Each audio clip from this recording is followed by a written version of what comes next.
everyone, welcome to Explorer Hop. In this problem, we're asked to draw a box and whisker plot of the following dataset representing test scores in a class. So to draw a box and whisker plot, we need 5 values. We need the min, the max, and the first, second, and third quartiles. Since this dataset is already ordered from smallest to largest, the min and max are very easy to find. The smallest number is 66, and the largest number is 98.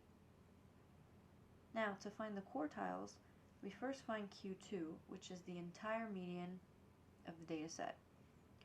Since there are 11 items in this dataset, the median is going to be 82 because it leaves 5 numbers on each side of it. To find Q1, we take this smaller group of numbers below the median and find the median of that, which is 76.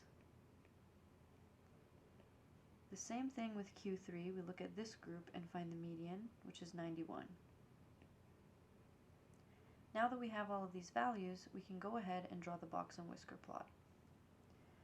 Let's start with the median. This line right here increments by 2, so 82 is right here. Now we have 76, our Q1, and 91, our Q3.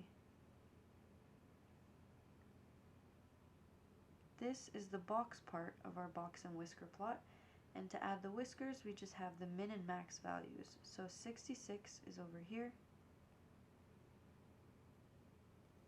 and 98 is over here. So this is our box and whisker plot. Thank you for joining us. We'll see you in the next lesson.